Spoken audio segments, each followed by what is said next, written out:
All right, so before I get started into the presentation, make abortion illegal again, I want to kind of just give a little bit of a disclaimer. When we talk about abortion, anytime we talk about abortion, it's a very difficult subject, especially for those who've been personally party to an abortion decision, maybe who've had an abortion or who have helped a friend or helped pay for your girlfriend's or loved one's abortion. And so I understand that it's hard. It's hard to hear someone say abortion is wrong. It's hard to hear someone say abortion should be made illegal when you might have known someone who felt like they had no other choice than to have an abortion. That's why we'll have a Q&A today at the end, and you can ask your questions. Hopefully, I will answer some of your questions. I just want to give a couple of resources to you, though. If you know someone who's in an unplanned pregnancy situation right now, they can go to optionline.org and put in your zip code, and it has all of the pregnancy resource centers and maternity homes and adoption agencies that are available throughout the country. You can also text the word helpline to 313131. That's pretty simple. If you know someone who's hurting from a past abortion decision, you can go to abortionrecovery.org or abortionchangesyou.org and be put in contact with a licensed counselor or a support system in your community.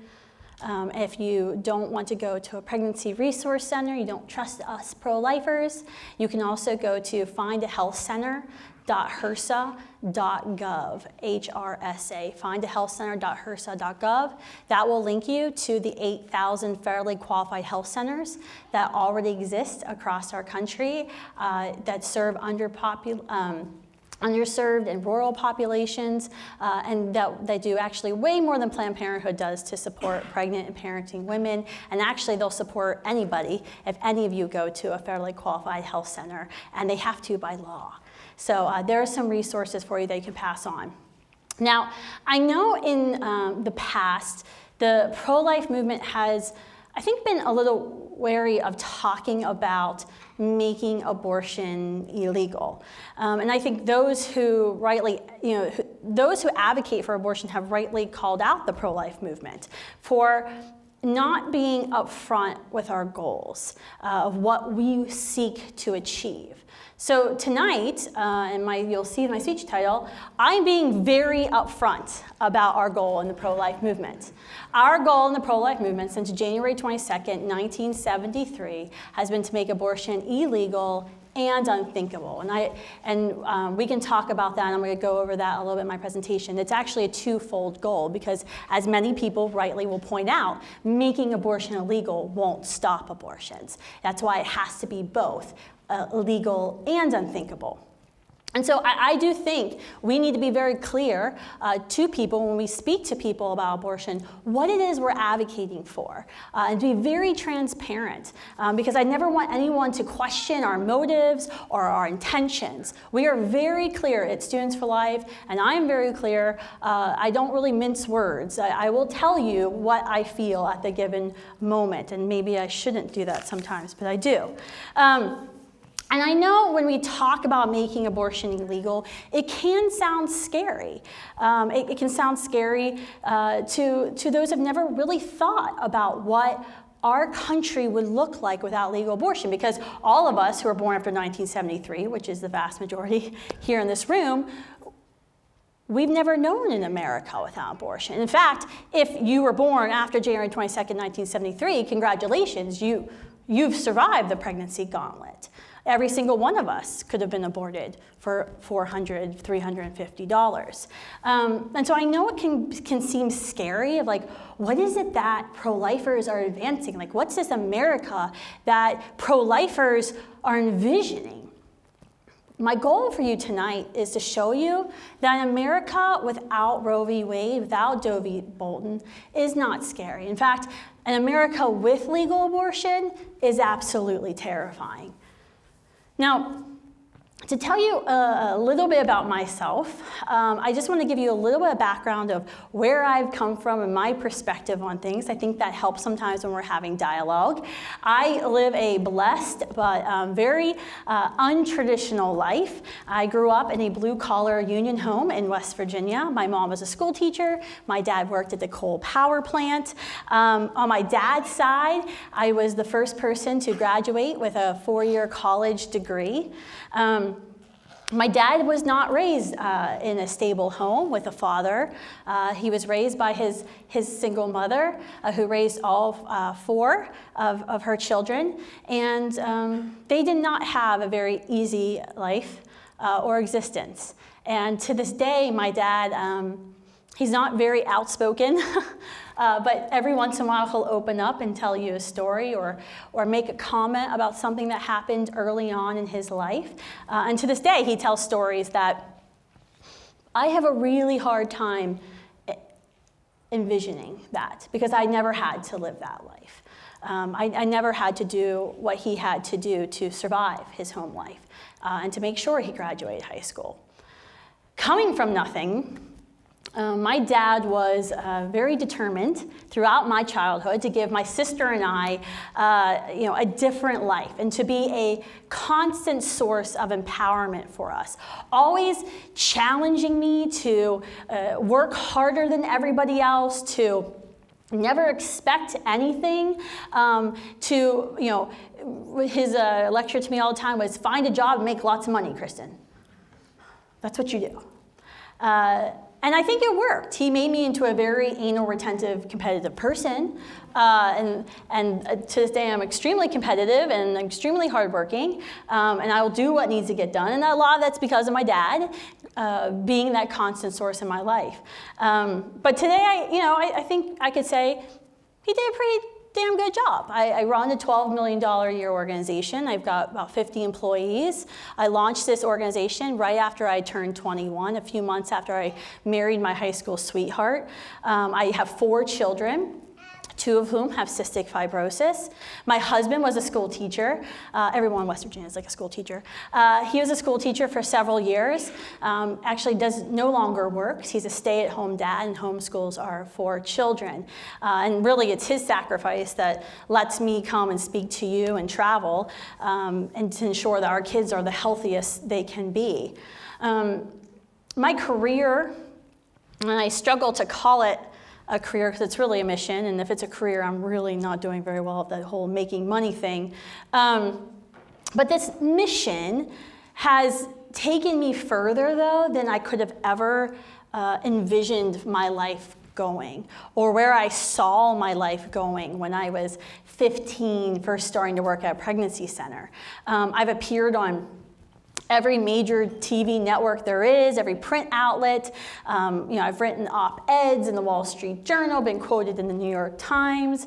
I can afford to pay myself a wage that now lets our family of 6 survive.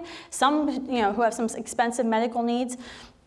I live a very blessed and lucky life, and it's an extraordinary journey and very humbling to be able to be in this position, to be able to do this work and this mission. But I didn't get here because of abortion. I didn't get here to where I'm at today because of Roe versus Wade, like the mainstream feminist movement will contend. Those who fought and advanced for reproductive rights didn't open up an America that just allowed me to succeed. It's true that the first wave feminists, Elizabeth Cady Stanton, Alice Paul, Susan B. Anthony, they were anti-abortion, anti-infanticide. They pried the doors open for the women's movement, for women to have equality under the law. The 1960s, second wave of the feminist movement did much to rightfully advance equality in the workplace and educational outcomes, ensuring that women wouldn't be discriminated against for seeking to earn that 4-year degree or seeking to have that career and also be a mother. But along the way, and under some of the strategic kind of steps of a couple of abortion promoting men, the women's rights movement that was over here kind of became intertwined with the right to kill a baby movement, right to kill that thing that kind of gets in your way, which, by the way, the pro-abortion movement, the abortion advocates of the time weren't, back in the day, they weren't the white middle-class women. It was white upper-class men who were very pro-abortion. It was part of the eugenics movement. And you can Google that and get all kinds of information on that. But I would argue, and I do this on campuses all the time when I talk about feminism and how feminism has been changed, I would argue that legal abortion today doesn't advance women. It actually continues to set us back, because abortion is always the very opposite of empowerment. How, do you ask? That's a preposterous statement.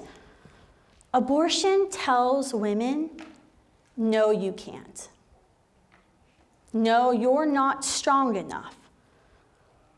No, you can't leave that abusive man and take your child, your 2-year-old child, and be pregnant and live on your own. No, you just have to have the abortion and get it taken care of. No, you have to kill another human being in order to advance your career, the life that you see fit.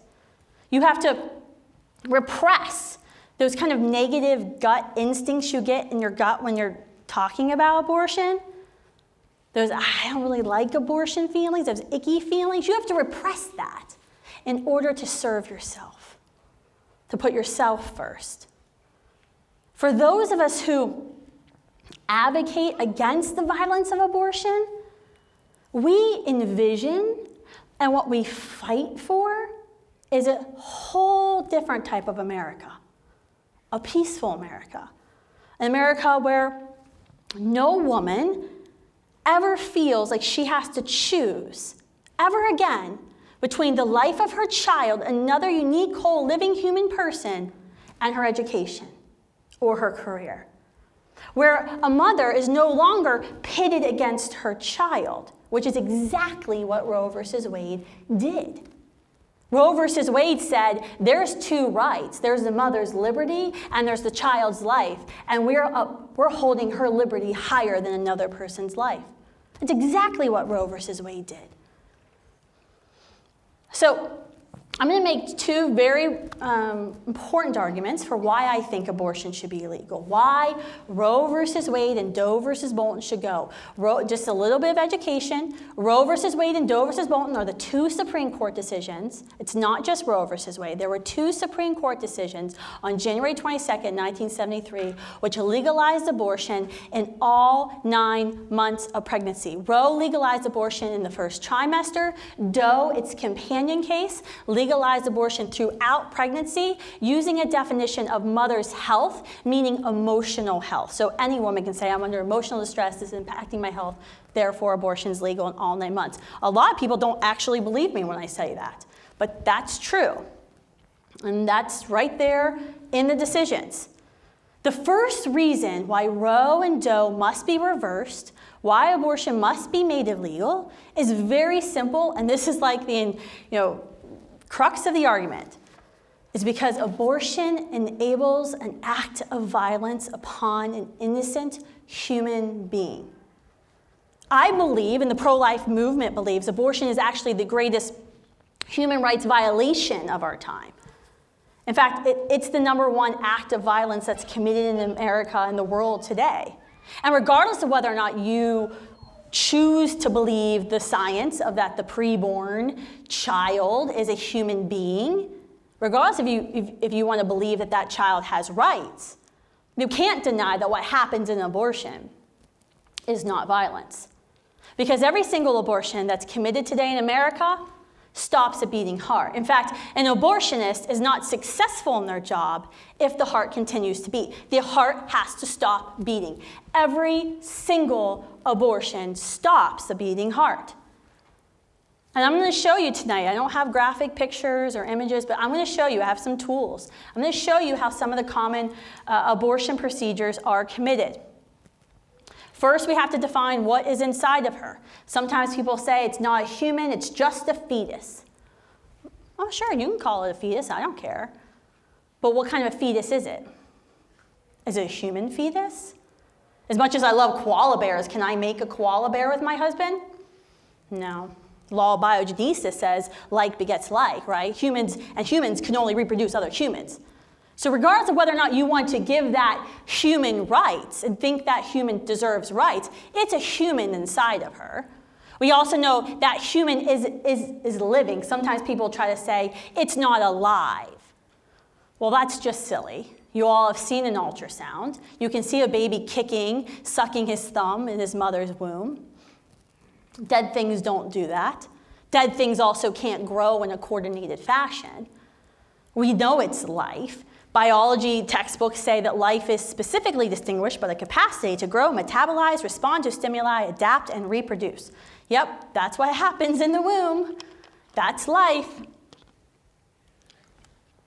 So we know it's a human, and we know it's living. Right? I'm looking for eye contact. All right. So abortion kills that living human being. Now, the majority of abortions are committed in the first trimester, the first 3 months of a woman's pregnancy, up to about 12 weeks. 21 days into her pregnancy, most of the time before she even knows she's pregnant, unfortunately not for me because I got sick right away, 21 days, she knows, she can find out that her baby's heart is beating. 5 to 6 weeks after conception, brain waves can be detected. They can be detected. To distinguish this early life, the fetus, which is, by the way, just a stage of life, you were a zygote, and then you were an embryo, and then you were a fetus, and then you were a newborn, and then you were a toddler, and then you were an adolescent. Fetus is not separate from us. I know sometimes it's easy to use the word fetus because it makes that thing inside of her seem different than us, but fetus is actually us, okay? That fetus is extinguished in these first trimester abortions through what's called a D&C abortion. This is a very common abortion technique. This is when essentially a suction apparatus, a long tube, it's clear, is placed into the woman's vaginal canal. It has a suction capacity. It's 12 times more powerful than a floor vacuum. It sucks the baby and the placenta out of her womb. And then they use a curette. This is a curette. To go inside of her vaginal canal and scrape the lining of her uterus to make sure all the pieces of the placenta and the new human being have departed the uterus, because this is very important, because the risk of infection is when you leave a piece of the child or placenta inside of her. The other way these first trimester abortions are committed are chemical abortions, RU486. I call them toilet bowl abortions. This is when a woman's given one pill at the abortion facility, which stops kind of hormones from being released that allow the baby to survive. And then she takes a second pill at home that induces labor. The woman goes through painful bleeding, cramping, often alone. And most of the time, the abortionist tells her to sit on the toilet when the bleeding becomes very heavy and not to look down and to flush. Some of the most mentally disturbed women I've ever met who are post-abortive on a college campus are women who did not listen to those directions and looked, and then took pictures of their children. That's what happens. Here in California, your state legislature last year voted, your governor signed into law this October a bill that mandates that every state university dispense the abortion pill on your college campuses. Every single college campus in California, state school, is now a licensed, enforced abortion pill distributor. Now, 12% of abortions, I'm sorry. I messed up. Sorry. So if I say 90-some% of these abortions occur in the first 12 weeks of gestation, there's some other abortions that happen that we need to talk about. So the second trimester of abortions. So these are children that are 12 weeks and 1 day. And these abortions are a little bit more difficult. There's some numerous bills in Congress right now and throughout state legislatures to stop these abortions because they're called dismemberment abortions. These are called D&E abortions. You use two tools like this. I'm going to read you what the National Abortion Federation, not a pro-life source, how they instruct people to commit D&E abortions. This is a direct quote. Once the forceps have passed through the internal OS, open the jaws as widely as possible to encircle the fetal tissue and avoid pushing fetal parts deeper into the fundus. This is about 12 weeks, but after 16 weeks of gestation, fetal skeletal development is such the surgeon can manually sense the presence of fetal parts within the closed jaws. After grasping a fetal part, withdraw the forceps while gently rotating. This maneuver will bring the fetus into the lower uterine segment before the grasped fetal part is separated and removed from the cervix. If a fetal extremity is brought into the cervix without separation, advance your forceps beyond the extremity to grasp the part of the fetal trunk. Bringing the fetal trunk into the lower segment markedly reduces the number of instrument passes into the fundus. During this procedure, try to identify and keep track of fetal parts as they are removed. A pouch or surgical pan at the edge of the table can catch the parts and can assist in this process. And so this is called a Sofer clamp. This actually has sharp edges and it locks. So when they're grasping at the parts, it can lock here and they twist, pull, and they have to unlock to pull off. And this is something that abortionists can't deny, like they will admit this. And it's something that it's interesting that so many people advance abortion rights, but not a lot of people go to work in the abortion industry. I met a medical student who was pro-abortion a couple years ago. We were at a med school speaking, and she came up and she wanted to share her experience working at Planned Parenthood. She loved Planned Parenthood, thought they did a very good job, and she was very much pro-abortion rights. And I asked her how it went during her internship at Planned Parenthood. And she was a low man on the totem pole at Planned Parenthood. And so her job when she first started was to put the pieces back together. So there's a POC lab at every abortion facility. It's called Products of Conception Lab. They cannot let her leave the abortion clinic until the technician in the POC lab goes through the petri dish, make sure all the parts of the child are accounted for, make sure, once again, nothing is left inside of the womb. And then once they can confirm that, then they can start their exit procedures. I asked her how she felt about that, putting her beliefs into action.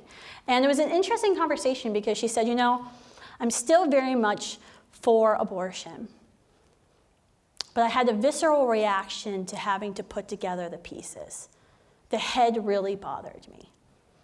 I admire her for being very consistent with her beliefs, trying to live out her beliefs, but also being very truthful, that it was very trying for her to have to do that. And that's what happens in abortion facilities, and this is common knowledge. All right, so that's not the worst of it. It gets worse. So about 1.3% of all abortions take place after 21 weeks. So 20 weeks, that's when mom and dad usually go and get the ultrasound to figure out the sex of the baby, male or female. And it's always like the big day, the big reveal. I always can't stand the parents that don't want to find out and keep me waiting. Like, what kind of fun is that for shopping? But at 21 weeks, the abortion procedures start to change. There's an abortionist that talks openly about this in a video my friend shot of her at an abortion conference, complaining how she had to go and start working out because the skeletal tissue gets very tough and it's very hard. And she said it was giving her biceps a workout, trying to crush. The skulls are very difficult. And so what happens in these late-term abortions, it's about 12,000 abortions a year that are committed this way. It's called a heart attack abortion. Digoxin, so the baby is in the mother's uterus. So this is 21 weeks to 36 weeks. I think the latest abortionist in Albuquerque will do up to 36 weeks. And that's full term, 9 months. So what they're doing now, because the Supreme Court has ruled partial birth abortion to be illegal, they use digoxin. So they use ultrasound guide technology, put the needle through the mother's abdomen, very much like an amniocentesis, how they do an amniocentesis. But they use this to pierce the child's heart, and they insert digoxin into the child's heart. This induces a cardiac arrest, a heart attack. The child dies within hours, within a day. In about 3 days, 2 to 3 days, she then is induced and delivers a dead child. That's how late-term abortions happen, and they do happen. And the CDC and the Guttmacher Institute, not pro-life sources, track some of these. Now, I think that is enough reason to say why abortion should go, why abortion should be made illegal, because this is an act of violence against another human being, an innocent human being. The other reason we can talk about why Roe and why Doe should go, why abortion should be made illegal, is that abortion harms women. I could stand today and give you a whole presentation about how abortion harms women, but my time is limited, so I'll give you a government source. You can go to National Institutes of Health's websites, pubmed.gov, and spend 15 minutes to put in abortion in the search bar, and you will find a list like this that gets printed out of all the medical journals, all the science journals talking about the effects of abortion on women. And it's some frightening information. Increased risk of suicide.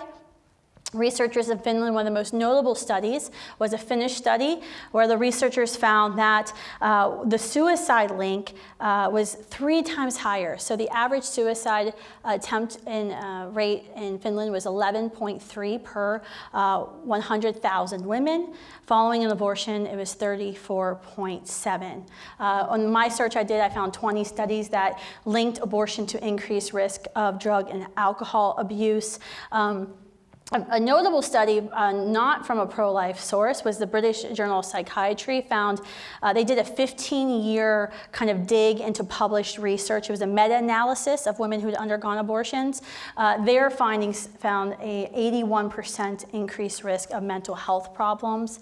You have a 2003 obstetrical and gynecological survey compiled the results, once again, of several results of abortion studies. They showed that induced abortion increased the risk of placenta previa by 50%. That's very dangerous. My sister almost died of that. My nephew almost died of that in childbirth a couple years ago. It also doubles the risk of preterm birth. These things really aren't kind of debatable. The medical industry knows these things. That's why when you go and you think you're pregnant and you go see an OB/GYN, after asking how you're going to pay, the second question is, how many live births have you had? How many spontaneous abortions, miscarriages, and how many induced abortions have you had? That's one of the first questions, because these are risks that they know they have to monitor for. So there's a lot of studies out there, and you can do your own research. I actually would suggest, I actually try to look at studies that aren't American. I look at a lot of international studies. I like to look at in countries where abortion is actually not controversial, where it's widely accepted, because there's a lot of bias that can happen in studies, where I'll be reading something and I'll talk to one of my friends who's a breast surgeon. I'm like, how did you think about this? They said there's no link, and she's like, yeah, but did you notice they cut off the study at this date? So there's a lot of bias that can happen. So I try to look at international studies where abortion is not controversial. Beyond the health and psychological risk factors for abortion, I also think we can talk about what's just happening within abortion facilities. I get very feminist-y when I start talking about the unregulation of abortion facilities in our country. Women's hair care salons, veterinary clinics are more regulated than abortion facilities in our country. That's the truth. And a friend of mine, their organization, it's a pro-life organization, Americans United for Life, they did several FOIA requests 2 years ago. And they went searching in public records for abortion facilities within the United States to see what kind of health code violations were happening. They were able to pull FOIA reports, Freedom of Information requests, from 30 states using an 8-year window from 2008 to 2016. Through that 8-year window in 30 states, they found 1,400 health and safety violations from 227 abortion facilities. And these are all public records. So the violations are like this. April 2016, an abortion facility in Virginia is shut down after investigators issued a 52-page deficiency report that included evidence that a staff member assisted in abortion after unclogging a toilet, but before changing scrubs or properly cleaning her hands, that an abortionist saved a blood-smeared surgical gown for future use rather than putting it in the laundry, and surgical equipment was smeared with foreign material and dried yellow and brown splatter. They found a 2015 Atlanta TV station reviewed inspection reports for all of Georgia's licensed abortion facilities. The investigation covered multiple repeated health and safety violations, including unsterilized equipment, expired medications, including the use of iodine swabs that expired 10 years previously, a vent in a biohazard room taped with cardboard, syrups wrapped in duct tape, soiled linens, procedure rooms. Their top 10 violations from their 8-year review, and they go and list every single clinic. The first one is failure to ensure a safe and sanitary environment. They found 130 abortion facilities, failed to establish infection control protocols, failure to accurately document patient records and keep patient medical information confidential. We see this all the time in the pro-life movement, sadly.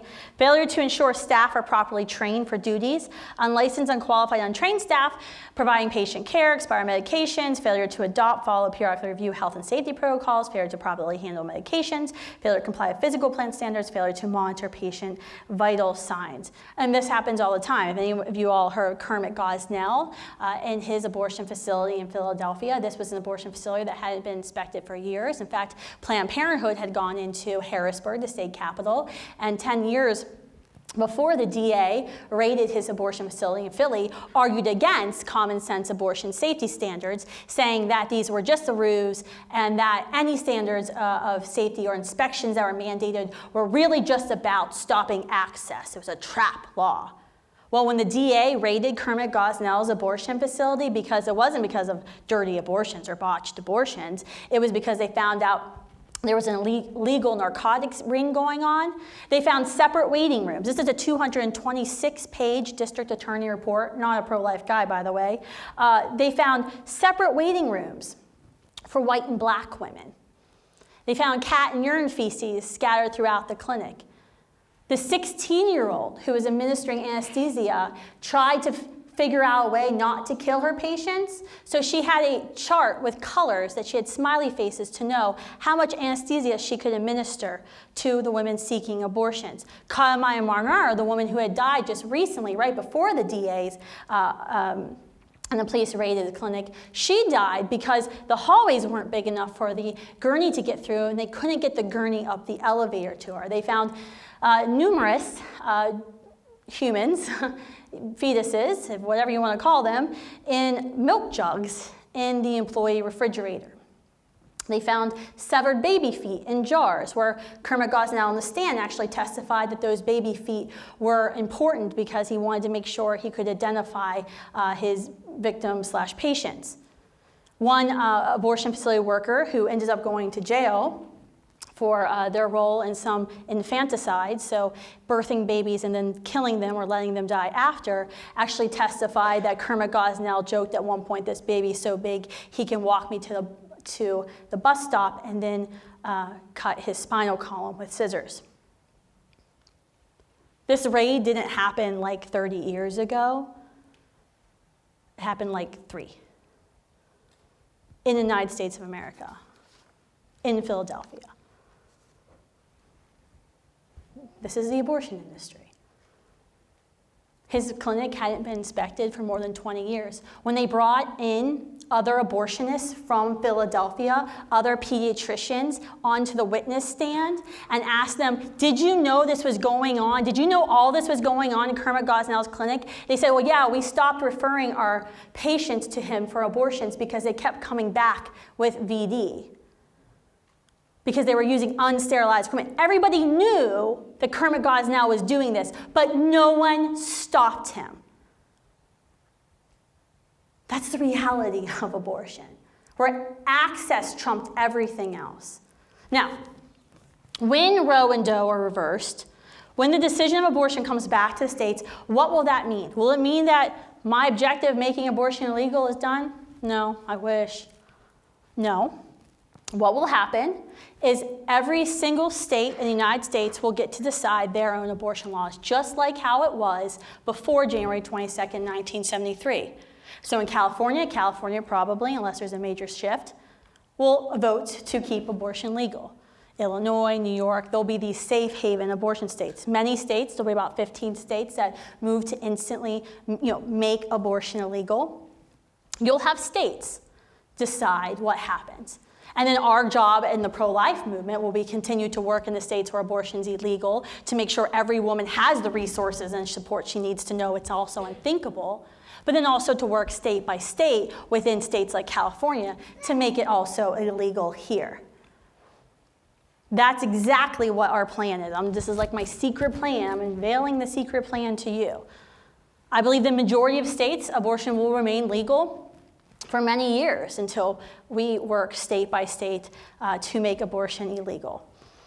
When this happens, when abortion's made illegal in many states and hopefully eventually across the United States, the natural question I often hear is, well, won't this lead to back alley abortions? Isn't that why we have to have abortion? Because we don't want women dying of back alley abortions. There were tens of thousands of women dying of back alley abortions. I hear this argument all the time. Bernard Nathanson, the co-founder of NARAL Pro-Choice America, the National Association of Repeal Abortion Laws, now they just call themselves NARAL Pro-Choice. Bernard Nathanson was a legal abortionist in New York State because before Roe, New York, just like California, had legalized abortion. It was Nathanson, an abortionist, and Larry Ladder, a biographer of Margaret Sanger, two men that formed NARAL Pro-Choice America who had approached Betty Friedan and convinced her that abortion was fundamental to women's rights. That's actually how abortion got included in the second edition of the Feminist Mystique, not the first edition. Bernard Nathanson later in life became pro-life after seeing an abortion on ultrasound, committing an abortion on his own child.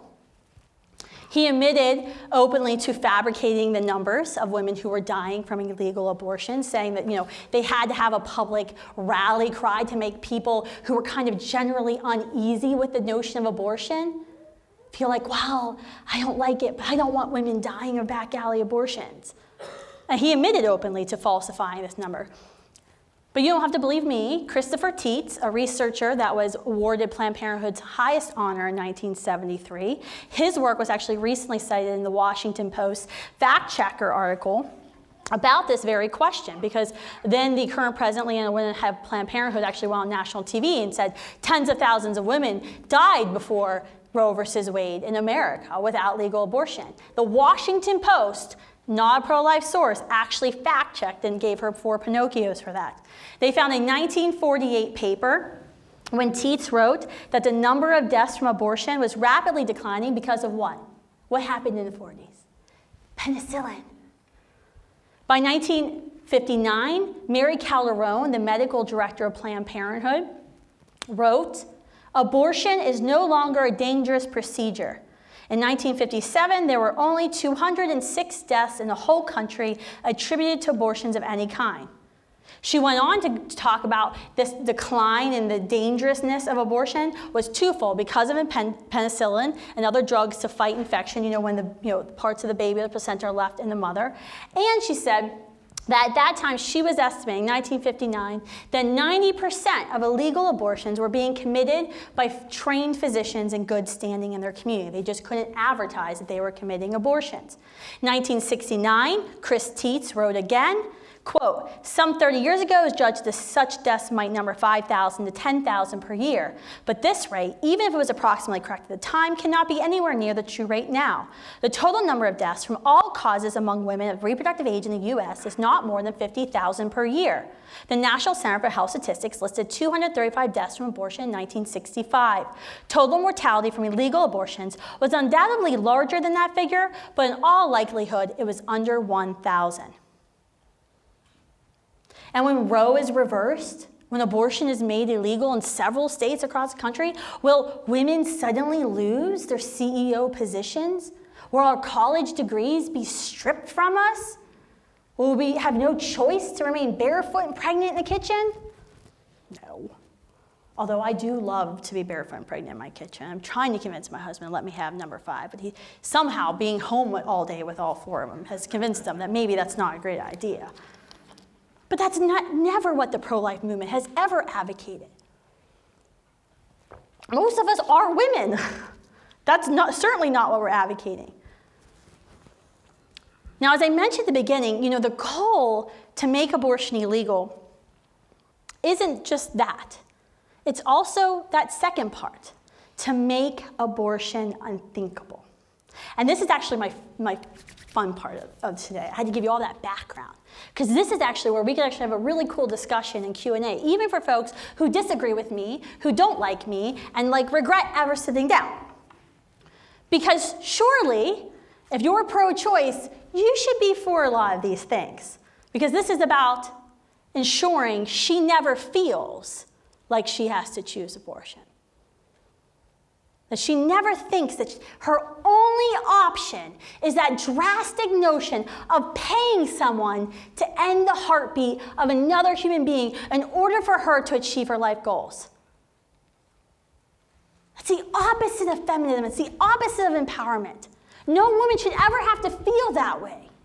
If she feels that way, it's because we as a society have failed her. She should never feel that way, ever. Ever. But often I hear in the pro-life movement, anytime I'm on campuses, and today I was on campus, I had a nice welcoming parade.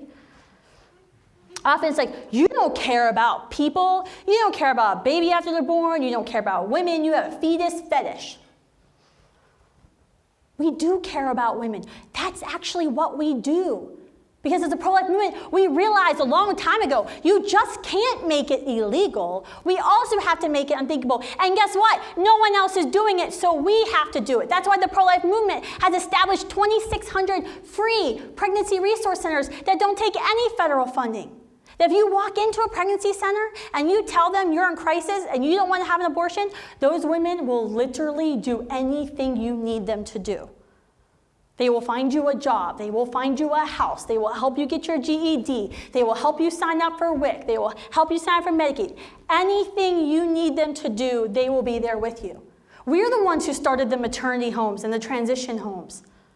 It's pro-lifers who run the adoption agencies. Pro-lifers, that's what we do. That's who we are. Because we realize we have to do more. We have to be there to support her. So I'm not going to go through a whole list with you tonight. I have a whole list. I had an op-ed in the Washington Examiner. You can Google it, just with the whole list, like today or yesterday.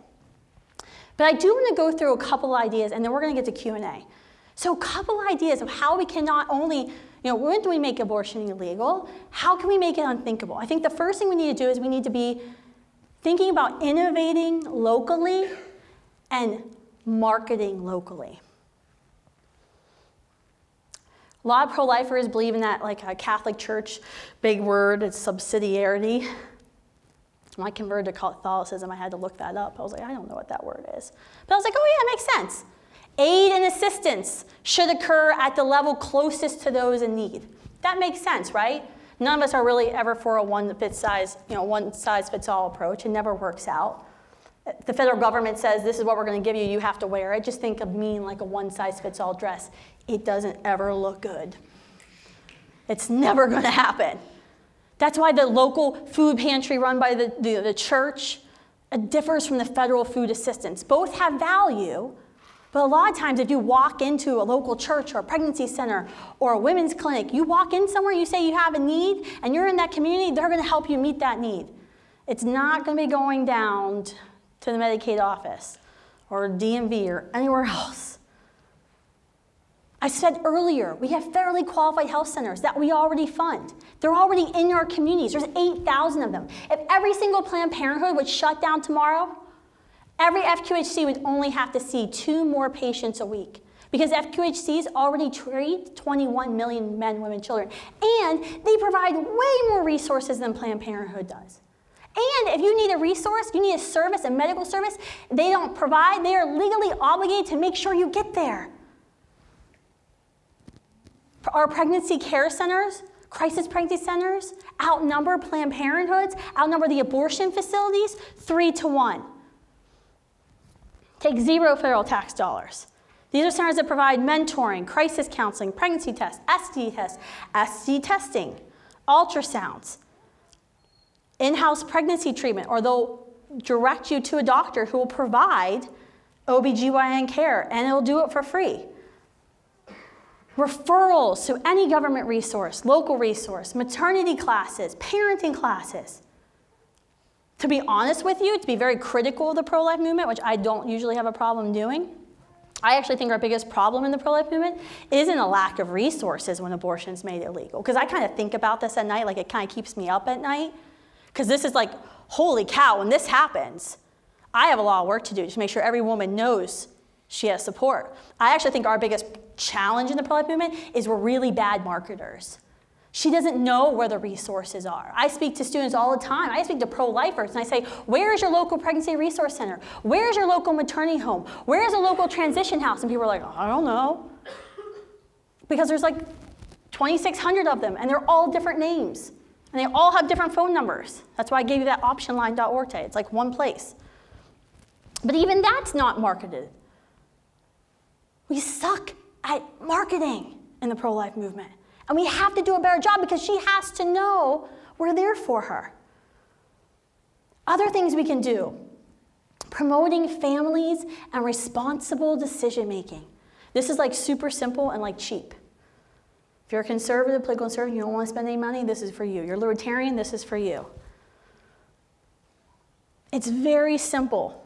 There's 3 things you can do to nearly guarantee you'll never live in poverty. 3 things, and this is from the Brookings Research Institute, a liberal firm. Enter adulthood with a high school diploma, get a full-time job, and wait until 21 to get married and have kids. If you do those 3 things, only 2% of people who do those 3 things live in poverty. We have to tell people this. We have to make sure she gets her high school diploma. I don't care if she's 9 months pregnant, waddling across the stage to get her diploma. She needs to get it. For her sake, her child's sake, her entire family's sake, she's got to get that. We have to make sure we do everything we can to make sure she and her family and the whole legacy that she leaves behind escape the cycle of poverty. Because guess what? A child born into poverty is 7 times more likely to live in poverty his or her whole life. It's a cycle. One easy trick to being wealthier and having better and more sex, the easiest trick to that, the easiest way to ensure your child will succeed in life, reduce their child's risk of incarceration, of addiction, of relationship problems, of facing abuse in the home, the easiest thing you can do is marry the person you're having sex with. It's really quite simple. Marry the person you're having sex with. The birth control movement and the abortion movement changed forever what sex was in our society. We have changed what sex is. Sex is no longer about reproduction. It's not always about reproduction, but that's like a key thing, right? If 2 heterosexuals have sex. But now, if you're using birth control and you're just engaging in sex casually for fun, for pleasure, and then you get pregnant, you weren't intending to create a unique, whole, living human person with that other being. You weren't intending to enter in an 18-year-long, complex parenting relationship. We have abortion today because we had birth control, and we changed what sex was. This is the most controversial thing I'll say all night, and I'm sure it's going to piss off half of you. If you enter into a sexual relationship with a member of the opposite sex, you are consenting to the fact that you may create a unique, whole, living human being. That's what happens when you have sex sometimes. That's a natural consequence of choosing to engage in that behavior. It's not all the time, but that's a natural consequence of it. And if you don't know that, you probably shouldn't be having sex. The other thing you can do, other thing we can do as a pro-life movement, we can improve options in education. We can make sure she gets that high school diploma. This is a big one for me. There's so much we can do in education. Currently, only 40% of pregnant students will finish high school. That means 60% of pregnant girls drop out of school. We have to do more to offer alternative schooling, homebound schooling, online schooling, and fund it. And to tell her, you don't have to be embarrassed, you don't have to be ashamed. You can go back to your classes or you can stay at home. We will help you through it. You know what really irks me is college campuses who don't support pregnant and parenting women. We have a federal law called Title IX that prevents pregnancy discrimination, prevents discrimination against students who are parents, and guess what? Students are always being discriminated. We find Title IX violations all over the United States of America. All over. In fact, this winter, just right before Christmas, we released a report of just schools in Chicago, 2-year and 4-year public and private universities, and we assessed Title IX, and we did research for 6 months to figure out what were these schools providing. It wasn't good. The community colleges, the 2-year colleges, they were good because they cater to more parents. State colleges, okay. Private schools, terrible. There's no housing for pregnant and parenting students. There's no reduced cost daycare. Those are, by the way, the 2 biggest reasons a woman in college will say she felt like she had to choose abortion, was housing and daycare. There's no parking for pregnant women. Lactation rooms were pretty good on that. There was part of Obamacare they had to implement, but still not everybody has lactation rooms on college campuses. That's very basic. I mean, I don't actually have a problem with lactation rooms, though, because I'll just breastfeed anyone, whenever, it doesn't matter. My kids wouldn't have liked being a part of being in a little room by themselves. They couldn't have been talking to everybody. We have to make sure schools uphold students' Title IX rights. We had a young girl, Ruth, we met last year, who was giving birth during finals at her community college. She missed finals. The school told her, well, you get it incomplete. And oh, by the way, you're no longer qualified for the federal grants. She dropped out of school. We found her. She saw one of our Students for Life tables in Colorado Springs and said, hey, I just want to let you know there's something going on. It didn't seem right to me. It was Students for Life who raised $6,000 to help pay off all of her debts so she could go back to school. And it was Students for Life who had to send a letter to the school threatening to sue their asses unless they got their act together and enforced Title IX. It was the pro-life movement who did that. But honestly, it shouldn't be a 501c3 public advocacy group having to do this. The federal government, states should be policing Title IX. School Title IX directors should actually know what their jobs are. The other thing we can do, this sounds very wonky, reduce excessive occupational licensing. There's all kinds of very weird bureaucratic things that go on in the government, and you all know how the government functions, and I'm not going to go through all of them. But one of the ones that we've recently noticed is in foster care, where we know there are children who are living in group foster care homes waiting to be placed with families. Families who will foster them, and then families who will also foster to eventually adopt them if their parents surrender their rights, or their parents lose the right to parent their child. You know what one of the biggest hurdles to becoming a foster parent is? The home study. It's expensive, it takes time, and the social workers have to do the inspection of the home study. Well, there's only so many social workers. And there's a huge backlog in many states. So what Students for Life did that no one even knows about in Richmond just a couple weeks ago, we had a state senator, a pro-life state senator, introduce a little bit of a bill. Even the conservatives liked it. It's not going to cost any money. All it does is say if you're a school teacher, a fireman, police officer, some sort of civil servant that you've been entrusted with the safety of minors at some point, you can also be taught how to do home study visits. The whole goal is just to make it faster to get kids into homes. And what's so great about it, because it's a little under the radar, we even had a NARAL-backed candidate, Democrat, co-sponsor legislation, and it passed unanimously. But these are little holes that are right there out in the open. That if you talk to foster care advocates, Adoption advocates in states, they'll tell you what the problem is. Do you know our adoption, well, I won't get to adoption tax credit. It's terrible. It's nowhere near covers the cost.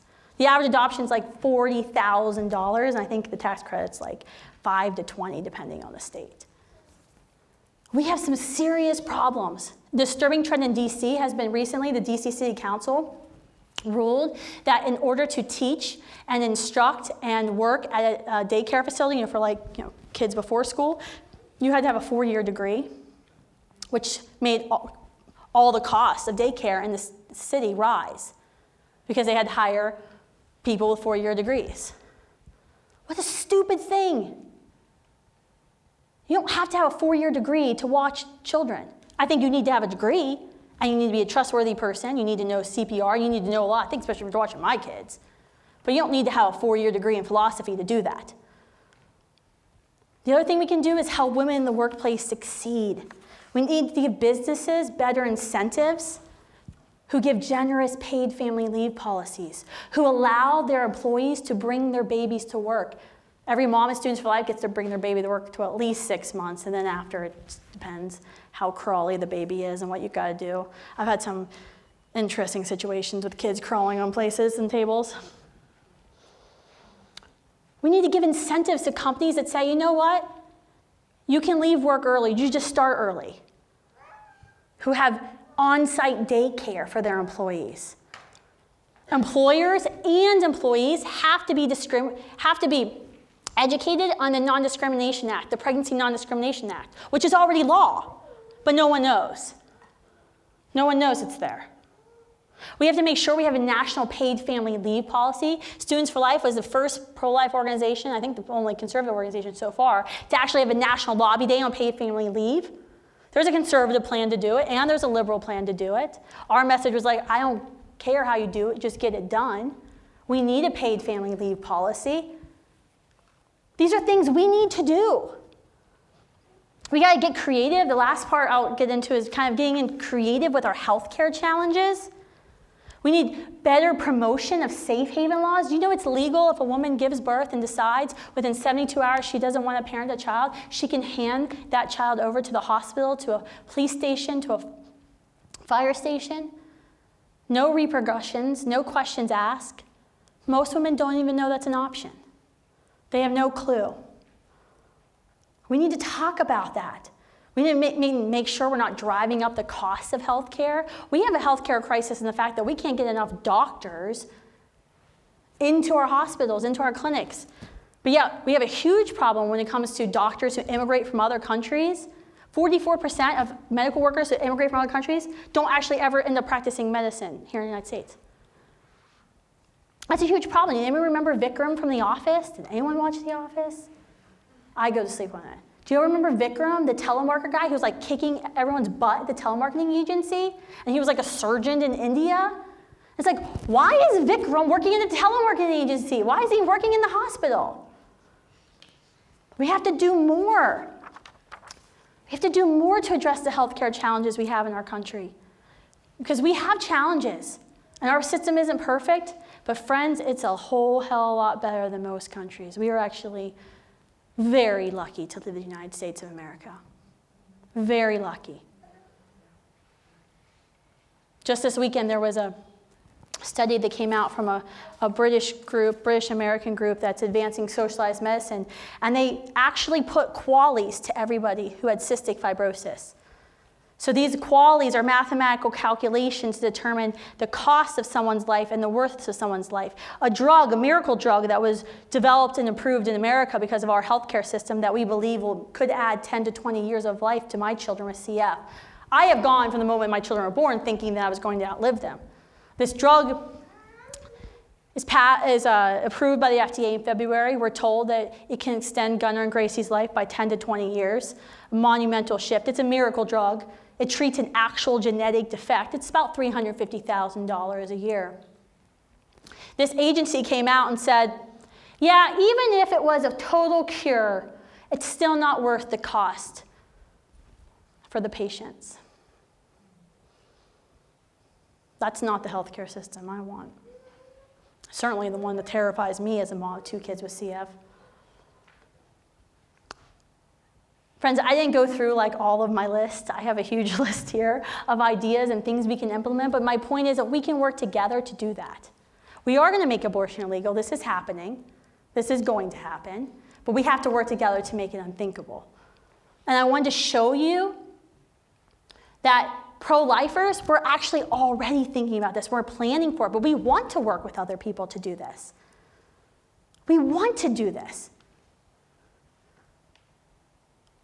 Next time you're like tempted to be like, oh, pro-lifers, they only care about the fetus, that non-human thing that just happens to be growing and have human genetic code. Think about this, that there are options and there are people working towards this. I find it ironic that it's always pro-lifers all the time, that we have to defend ourselves to prove to those who disagree with us that we are also compassionate human beings. You may disagree with me about abortion, and you may think it's not a human being and it doesn't have rights. But you can't deny that pro-lifers don't care about women. That really bothers me, because I actually don't think, those of you who disagree with me about abortion, I don't think you don't care about women. I know many pro-choice people who care about children, who actually admit that a child at some point in the womb has rights. I think what we see and the difference in the conversations and the dialogue we have is what I would call misplaced compassion. Because in the pro-life movement, our premise has always been very simple. Abortion always violently ends the life of a unique, whole, living human individual that's never existed before and will never exist again. That human being has an unrepeatable DNA code. Because that human being is a human being just like you and I, that human being has equal rights. Because we know you can't have a sliding scale of human rights. Some function you have today may be gone tomorrow. That won't make you less human. Some of you are more cognitively developed than others. That doesn't make the women in this room more human than the men, because our brains develop faster. Science, I know, we are superheroes after all. Our position in the movement is very simple. We believe all human beings have equal rights. That makes abortion always wrong, but it's also wrong because it hurts her. And we're striving to end that, to end the injustice against the preborn and end the injustice against her. And if a friend or you are ever in crisis and you need help, we're going to be here for you as the pro-life movement. Okay, so I think there's questions and answers. I assume that the pro-life movement supports the Trump administration packing the federal bench with conservative anti-choice justices. And so my question is, how do you justify achieving your goals of criminalizing abortion through human rights violations and anti-feminism, such as caging children at the border away from their parents, or having a man with 26 sexual assault allegations held against him holding the highest office? Okay, so to summarize your question, how can I call myself pro-life when I support the president? Is that essentially what you're saying? Yeah. How can you justify Sure. feminism, like in fighting injustice Sure. and human rights when our president is breaking all? Okay. All right, so couple things, and this will be fun. One, the pro-life movement believes that every human life is equally valuable, and that those who are most vulnerable, those who are innocent, should never be killed because of their location, their size, their inconvenience, their wantonness, or someone thinking at one time in their life they're going to suffer, therefore they're better off dead. So that includes the preborn, includes the terminally ill, it includes those with mental handicaps or physical handicaps, includes a whole host of people. When we talk about children in cages in the border, I don't know any pro-lifer that is pro putting children in cages. I don't know any human who's pro putting children in cages.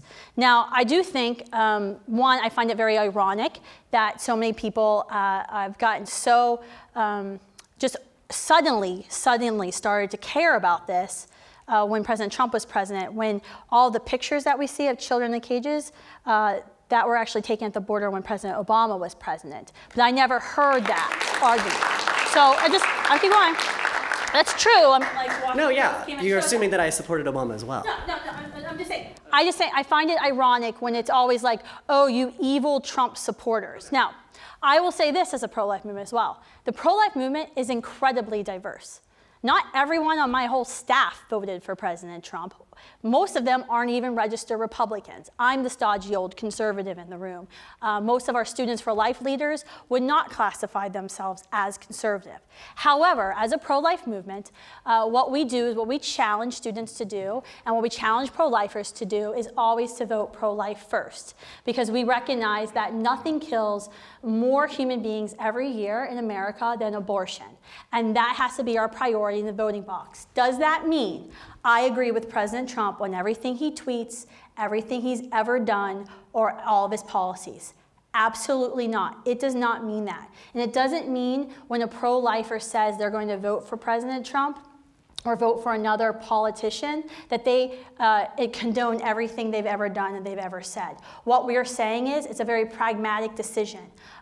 We know in 2016, for example, there was Senator Hillary Clinton, who was running on the Democratic candidate ticket, and there was Donald Trump. And the pro-life movement was actually very conflicted and actually fought a lot about Donald Trump because most people did not believe that he was actually pro-life. They thought he was just saying he was pro-life to get our votes. We had a lot of concerns about his behavior previously before running to office. And so there was this very big debate within the pro-life movement as how can we vote for somebody who we don't agree with everything he does or says.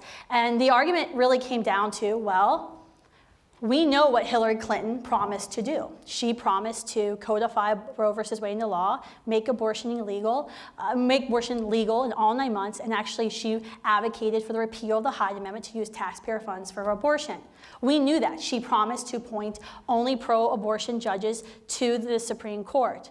President Trump gave us a whole list. Actually, he was the first Republican candidate ever in writing to give the pro-life movement a list and actually published a list of judges that he would consider his first Supreme Court judge from.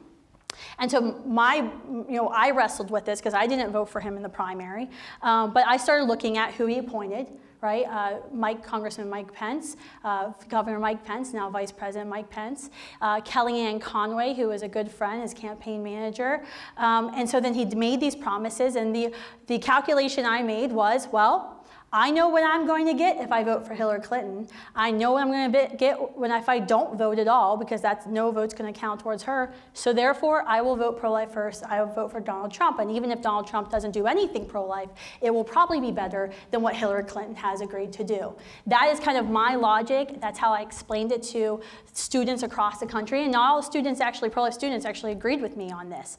But I don't think, going back to your cages question, no one in the pro-life movement advocates that children at the border should be put in cages, and I think that is absolutely wrong, and I will tell you that any day of the week. That's wrong. I do think there's a problem at the border, though, when parents make that risky journey that can actually end their life and end their child's life, and that's how bad it is in their countries, that they're willing to risk their and their children's life to escape to America. But that is a problem, though, because we know, in America, I don't know what's wrong with my mics. Can I just cut it?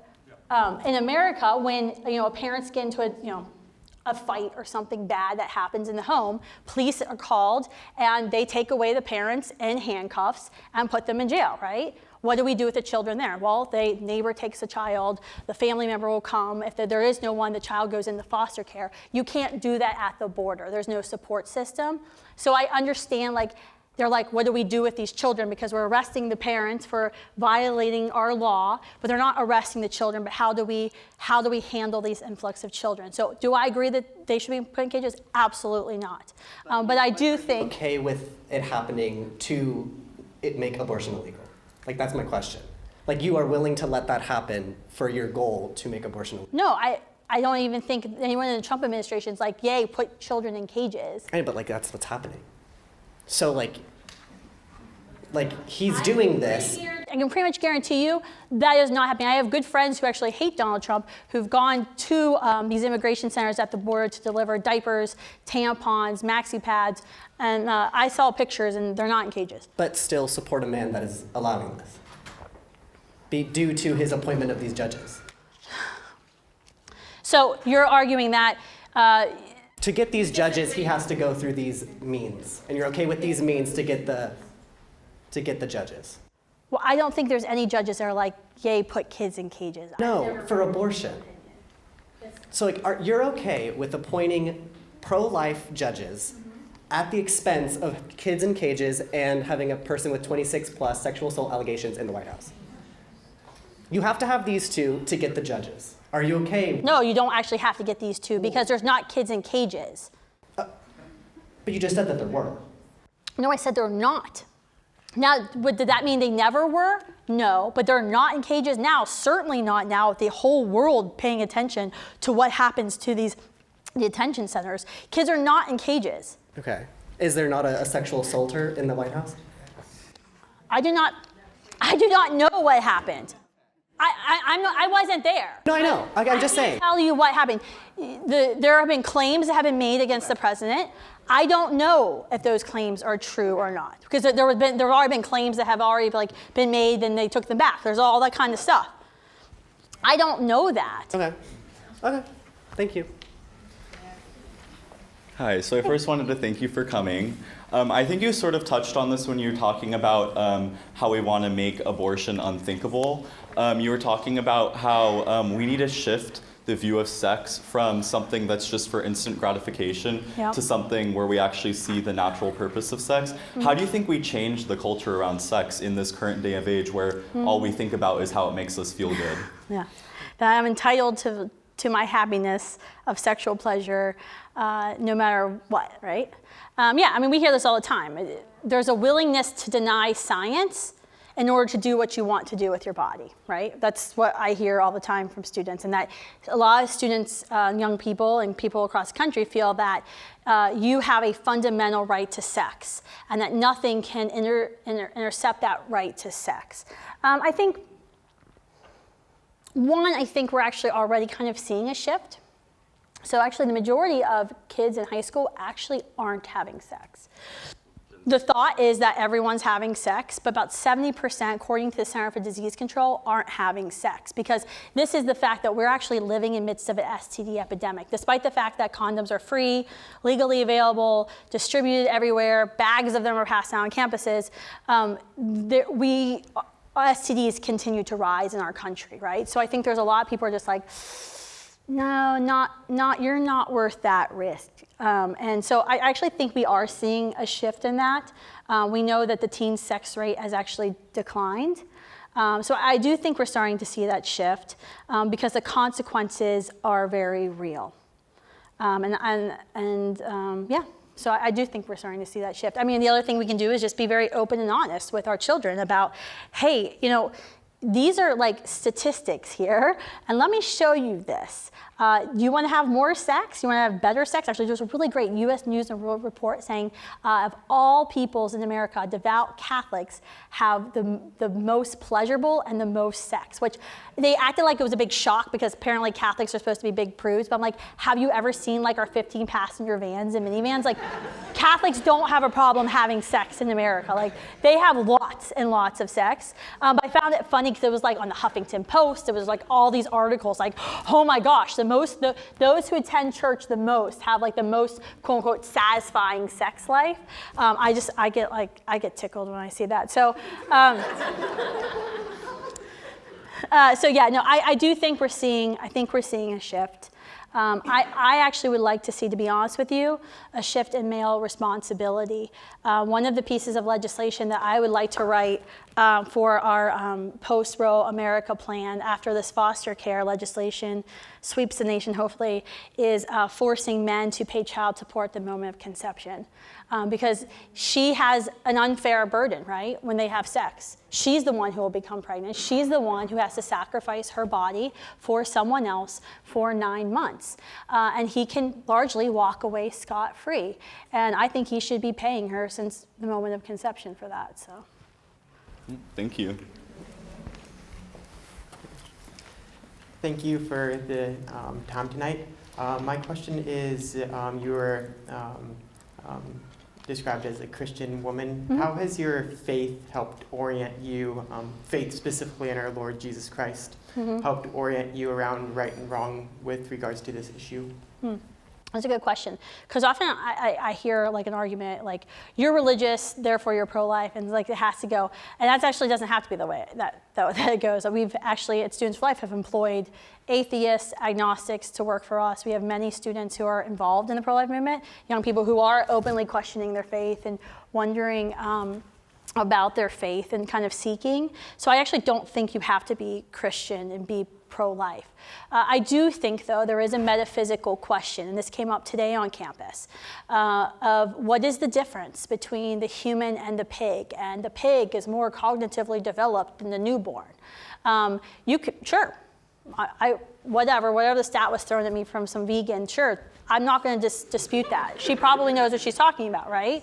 But I believe that humans are different, that we have intrinsic worth and we have intrinsic value simply because we are human beings. And we were made by somebody in his image. As a Christian, I believe that, right? I believe I was made in the image of God, and therefore humans have an elevated role in the hierarchy of rights in the animal kingdom over animals. We consume animals for nutrition, right? Not to say that you can just go and kill animals left and right and do whatever you want and be cruel to animals, but we use those animals to sustain and nourish us. But you don't actually have to subscribe to that belief that there's a creator and that you were made in someone's image. You can just know there's something different about humans than everybody else. We have a capacity, right, to yearn for something deeper than ourselves, to not just seek shelter and seek food and sexual pleasure. We actually have capacity for happiness, to have that fulfilled desire that we yearn for, that we strive for. That's different. That's different than anything else. I also think that a lot of people who might be agnostic or atheist, and I actually have a lot of friends, and one of my first podcast episodes that never recorded, and I have to do it again, it was one of our former students, Kelsey, and she runs a group called Secular Pro-Life. And so she's atheist, there's a fan. She's atheist, agnostic, and I kind of questioned her about this, because I said, I'm having, you're totally pro-life, you know abortion's violence, you understand the biology and development of the human person. How, at the end of the day, when you're at these atheist conference and reaching the atheists, how do you get them to understand that human beings are special, that human beings are worth the effort and the sacrifice, right? And it was funny because she said, we never asked that question. She's like, I only ever get asked that question by Christians. It's just assumed that there's something different about humans, that just doesn't come up. I find that fascinating, so I was like, but don't you want to know? Like, doesn't that drive you nuts? But yeah, she was like, no one actually ever asked us that question. So, and we know that instinctively, right? When like, if there's a fire in your apartment, and there are like 100 million cockroaches and one human child, we know who you're going to save. I'd say burn that sucker up once I got that baby out. Absolutely. Thank you. All right, so I was wondering what your thoughts are on the government and healthcare facilities increasing access to birth control and Plan B. Do you think that this would help decrease the amount of people who feel the need to get abortion, or do you also believe that this is a form of abortion and should be decreased? That's a very good question. And this comes up a lot in the pro-life movement of, if you're pro-life, why don't you support funding more contraception that's going to prevent unwanted pregnancies?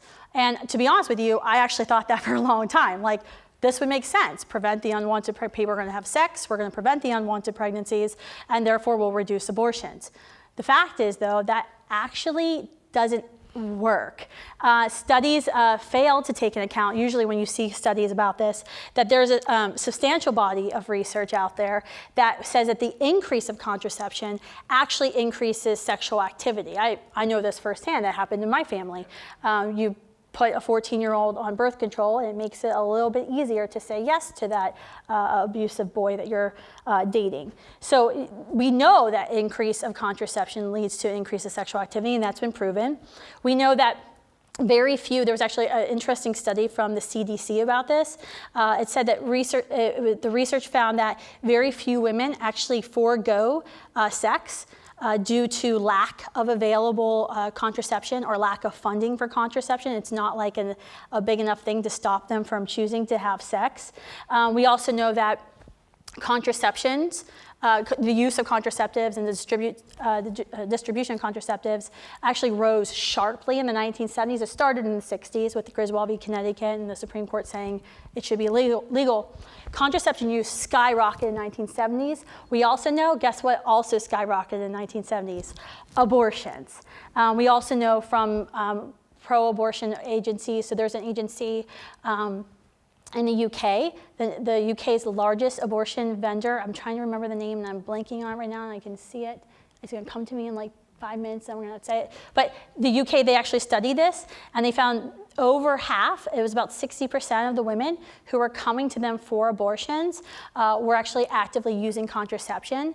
And the contraception actually increased the rate of late-term abortions because women were kind of duped into believing that they couldn't get pregnant.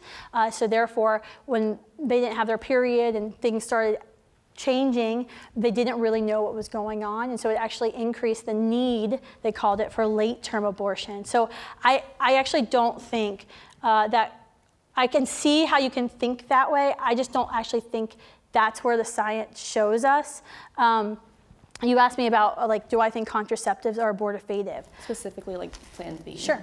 I actually do think they are. I think Plan B can be abortifactive. I think the birth control pill can be abortifactive. IUD and Depo-Provera shot hormonal. Now, why will I say this? If next time you go to Walmart, Walgreens, wherever, you can look in the back of the box of Plan B, and actually you can go to Google Images and they have the back of the box of Plan B. I use it all the time. Google is my friend. And so when you look at the back of the box, it says very, very big on the left side, will not harm an existing pregnancy. So you're like, it's not abortifactive. These pro-lifers are freaking nuts. You look on the bottom right side in way smaller font, it'll say, may prevent the implantation of a fertilized egg. That in the pro-life movement, because we know at the moment of conception is when two parts make a whole. When egg from mother unites with sperm from father, two parts, not human beings. When those things unite, a unique whole living human being comes into existence that's never existed before. It is called a fertilized egg because it sounds less like a human, right? You're like, it's just a fertilized egg. Get your hands off my fertilized egg. The word fertilized means it's no longer a part of the woman. It's actually its own entity that's self-directed from within. That's what's so cool. There's an amazing TED Talk out there about human development, how quickly the human develops in utero. Elephant uterine development is fascinating, by the way. They are like even cooler when they develop in utero.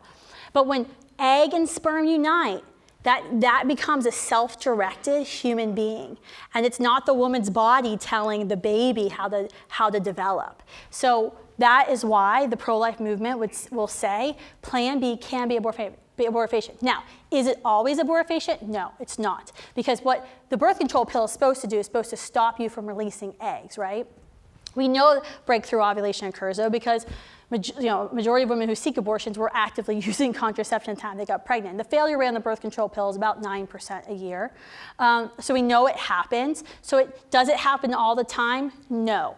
Do we know how often it happens? We actually don't know because we don't have like little TV cameras in women's fallopian tubes and uteruses and figuring this out. And if she has an early abortion, if she has an IUD inserted, for example, and a human being is created, usually created in the fallopian tube, the human being just cannot implant into the uterine lining and the human being is flushed out. And you would never know. You might have some spotting. Sometimes you'll see if it's like a really early miscarriage. Does that answer your question? Yes, thank you. Sorry if I go into way too much detail. I don't believe it. That was going to be my question, which he brought up. So I'll just... I just wanted to add what Human Life International, when I contacted them, they have quite a staff, physicians, theologians, you name it. They said that they think that there's an average with using the artificial contraception, the pill, that an abortion takes place about once every year to 2 years. They think that that's what that average. You must be having a lot of sex too. Right. No, they made that clear too, that if you are having sex on a normal, ongoing basis, definitely after a 2-year period, and the thing of it is, it's one of those things where it's like a silent abortion, right? Nobody knows. Okay, so now to my question, since you answered her question, is what can we do? I don't know, our society seems to be so permeated with organizations that support abortion, and I know that Starbucks is one of the worst. They are I know this is not politically correct, but they are a super promoter of Planned Parenthood. They give oodles of money, to them. So how can we get the word out about that, and that maybe just find another good coffee place to go to? I know. I mean, you can't. I hate Caribou. Duh. Anyway, I lived in Minnesota for 4 years. It's terrible. Yeah. I mean, yeah, you can get the word out. There's like different boycott lists about different, organizations, agencies that might support abortion. To be honest with you, I don't always trust the boycott list, the pro-life boycott list. Like there was one where it was like Bank of America was listed, and then we got a check from Bank of America. I was like, what the? It was because it's an employee match program. And so a lot of times these corporations have employee match programs, and they say they'll match whatever, so one of our board members, he's a VP at MasterCard. So he's like, hey, I'm giving you $500. It's going to turn into $1,500. You're getting a check from MasterCard. It's not because MasterCard endorses this. It's because they have an employee match program. And so I think we have to be careful about that. Like, I don't want to go on the attack of every corporation for that. I think we should work to make sure Planned Parenthood loses its nonprofit status because, they're a nonprofit that actually makes $200 million every year. And so I think you can do things like that. I do think if a corporation or a business is actively supporting Planned Parenthood, then you need to tell everybody. Like if you're a Christian, get the word out of your church. If you're online, get the word out in digital media that this organization or this company is supporting abortion. We've actually had a lot of success, when there's like asphalt companies that want to pour the asphalt. For example, we just had this happen in Alabama, and we went to the company and we said, you just signed a contract to pour asphalt for an abortion facility. Every single pro-lifer and Christian in the state's going to know you help build abortion facilities. It wasn't very long until they pulled the contract. So. Okay, thank you, and thank you for coming. Yeah, thanks for having me. Thank you for coming. Interestingly enough, my mom conceived me while she was on birth control, and my mom conceived my brother when she was on birth control. So I thought that was a fun fact. Hi, everyone. Breakthrough ovulation does occur. I am a breakthrough ovulation. That's actually kind of cool. Like, I'm a breakthrough. And my question for you is, so today, I debated pro-choicers for an hour. It didn't really stress me out. I had 7 on 1 at a time, and I'm like, hi, my name's Francesca. Hi, my name's Francesca. Hi, what's your name? Yeah, and my question for you is, how do you stay sane? I mean, with the shouting and the yelling and the triggered, oh my gosh, I just, it's kind of exhausting sometimes, but I have just, no pro-choicer has used logic to the point where, they'll sway me, and I'm just I care about the truth. I'll be here all day. I said, all right, it's 3 p.m. I've got all day. I am hungry. Do you want to get lunch? But how do you stay sane? Mm-hmm. So that's my question for you. Sure. Because honestly, sometimes I get tired, but I don't really care. I went to the University of Miami, super, super liberal. Professors wouldn't even let us speak up. So what do you do to stay sane? I get energized by people who disagree with me because I want to tell you the truth so badly. So it doesn't actually bother me. It does start to bother me when they start screaming at me and I'm trying to explain science. Let's go to Google, and you don't even want to go to Google for the answer. I don't know. I get energized by it. It doesn't bother me. I don't get offended by people screaming at me because I realize, and this kind of comes back to my start of working at a pregnancy center of there's so many people who are traumatized by abortion. When they see the word the phrase make abortion legal again, or if they hear the word abortion is bad, abortion is wrong, right? That phrase, that hurts them because instinctively in their gut, they kind of knew that abortion was wrong, but they felt like they had to do it anyway. But then to hear somebody say abortion is wrong, it kind of confirms what they already knew, and that hurts them. And so I look at it, especially the people who scream and shout at me the most are probably the people, and from our experience, are those who are most hurting from a past abortion decision. So I have empathy for her or him and what they're going through, because I'm challenging something that they did that they didn't want to do, that they felt that they had to do. Now, can I shut up about it because I know might hurt them? I can't, because if I shut up about it, no one else is going to hear about it. No one else is going to be warned about it. I actually think I get more drained with like internal pro-life spats. That's actually what the people who you think are your friends or say that they're Christian and they don't act very Christian-like, or say I'm more pro-life than you because I do this one tactic, right? And I think that to me, that's why I actually one of the reasons I don't live in Washington anymore.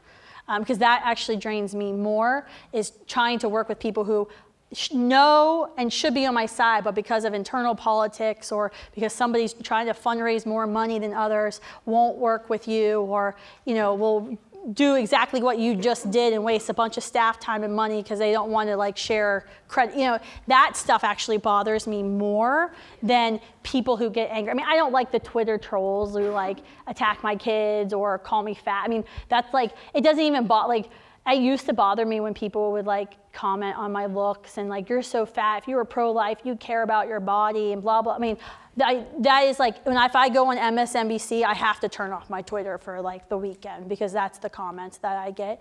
It doesn't even bother me anymore though. And from women? Yeah, no, sometimes it can be from men too. It can be, that goes from other, but it is this deep hurt that you've said something that hurts me, that's brought back some really bad memories. So I had to find something to hurt you in. Like I've had people wish my children die. You should have never had, like there's very hurt people. So that doesn't really bother me.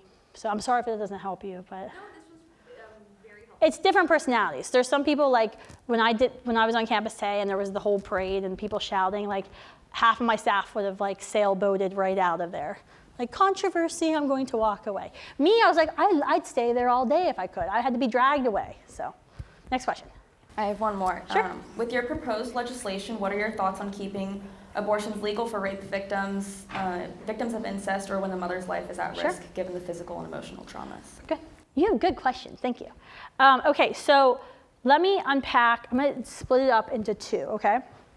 And some of what I might say might be slightly controversial to pro-lifers. Sorry.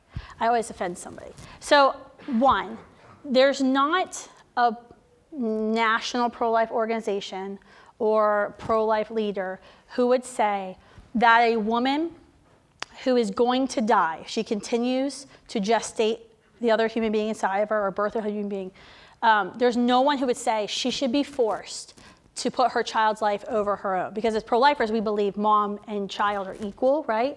Life and life, they're equal. It doesn't matter their size, their degree of dependency, their environment. And so nobody would actually say that should be illegal. But what we do in the pro-life movement, and when you're talking about those extreme cases, now this is very rare, it's like about 1% of cases, it's not considered an abortion. So I have a doctor friend, Dr. Brashowski, he tours with me sometimes. He used to commit abortions, had a change of heart, and he actually gets referred most of the high-risk patients in Northern Virginia because the doctors will tell the patients, just go ahead and have the abortion because they're worried about medical malpractice and all that stuff. And the women who decide not to have the abortion go to him and say, what do? I don't want to kill my child. Like, help me get through this. And so he talks about some of the hard cases he's had. In most cases, majority of cases, he has success on both fronts, keeping mom and baby alive. The question is about physician intent. So when the woman has this high-risk pregnancy, right, Your intent as a physician matters, and who you see as a patient. He sees her and child both as patients. And so his job is to make sure they both survive the pregnancy. And so what he'll do, and what any pro-life OB/GYN who won't prescribe abortion will do, is you get the woman as far along in the pregnancy as possible. So a lot of times that's going to be bed rest. That's the usual prescribed, because with most of the medical issues that are life-threatening, it's going to be bed rest. And then when the time comes when she can't be on bed rest anymore, things are changing in her body, it's getting worse, then you do an emergency C-section. She can't go, you're not going to put her through active labor usually because this is a health issue. You have an emergency C-section and you deliver the child whole. Now, if you know the child can survive, because there are children who've survived, I think the earliest is like 21 weeks and like 6 days right now, and actually that's going, medical technology is so awesome. It used to be like 28 weeks, and now it's coming, it's getting lower, it's really cool. So what they'll do is they'll have NICU, they'll have everybody right there in the room, and they'll tell the parents ahead of time, okay, your child's going to be born at 22 weeks and 5 days. This is a likelihood that your child will survive this birth. There's 20% chance. It's not a great likelihood at that early stage, but they will give that child every chance at life. The intent isn't to go in and destroy, because how they're doing these, late-term abortions, right? They're causing a heart attack, and then they're birthing a dead child. There's nothing that says if a woman has a life-threatening medical condition that you have to insert digoxin into the baby's heart to give that baby a heart attack so she carries around a dead baby inside of her for 2 days. And that isn't going to make her well, right? That doesn't change whatever's going on within her body. So that's that. So no, there isn't any proposed pro-life legislation that says if a woman's life's at risk, she has to carry to term, and even if she dies. Now, there are women who make the courageous and selfless decision to say, I would carry this baby, who forgo chemo treatments, and who will make that choice. But no one's saying you have to choose, because we say your life is equally valuable. The baby's life isn't more valuable than hers. They're just equal. Does that make sense to everyone? All right, so the second question, rape. This is a hard one. Rape and incest, yes, sexual assault. I just use sexual assault usually. In the pro-life movement, there are varying degrees of how pro-lifers respond to that. A lot of pro-lifers actually come into the pro-life movement against abortion in these 97% of cases, except of rape, incest, life of the mother, and they'll say, I'm a pro-life except this case. Once again, I used to be one of them, because my thinking was, how could I force a woman who's endured the most horrific thing I can imagine, how can I force her, right, to sacrifice herself for 9 months to relive that trauma? And I think, and what we advocate for the pro-life movement is that we should be willing to do everything possible as a society, as her friends, as her loved ones, as her support system, to do every single thing we can for her. And we don't do enough. But I don't think we should be willing to kill for her. And I think this is it's a difficult stance to take. It's not something that I arrived to lightly or callously, but it became a question. A friend of mine at one point questioned me and said, well, why would you be in favor of abortion cases of rape when you're saying that every human being is unique and valuable and it doesn't matter their degree of dependency, but then over here you say that human being doesn't have value because of who his father is. And that's the truth of, I can't say that because your father or someone's father deserves to be in jail for the rest of his life and committed horrific crime, that you deserve to die for that horrific crime he committed. And we don't argue that right now. If my dad goes out tomorrow and commits a rape, commits an act of terrorism, no one would ever argue in the United States of America that I should be killed as a result of my father's crimes. People would say that's preposterous. Why would you ever say that? And usually when I use this analogy on campuses, when I talk to people, people go, how dare you? That's completely different. And I say, well, why is that different? Well, it's different because you're born. You're a person. And it always goes back to this person argument. And I don't think I don't think your circumstance of your conception define your personhood. That your personhood is simply because you are a member of our species and you have a human DNA code, and that doesn't change. Now, what we're asking of women who have been sexually assaulted and become pregnant, it's about 5% of cases. It's very rare, but it does happen. What we have to do is support her, and what we do ask is a sacrifice, and it's a sacrifice to give 9 months of your body, something that you didn't sign up for. It wasn't, casual sex. It wasn't a sexual relationship you were in. But your right to your body, your liberty, that's very important, but also is someone's life. And that person's life is more important than your 9 months. And no one believes in the pro-life movement that a woman who has been sexually assaulted and becomes pregnant has to parent that child. And that's why we have adoption. That's why we have safe haven laws. And no one's forcing her to do that. But we are asking her to make a noble sacrifice in order for someone else to live, because that someone else deserves to live too. He or she did not ask to be conceived by a rapist. And I have many friends who were conceived in rape and will talk openly about this and do a very good job of really demonstrating the humanness of this. Now, when you're talking about laws, pro-lifers will disagree about whether or not we should support laws that ban abortion or restrict abortion for rape and incest, for sexual assault. Like I said, I am against abortion in all cases.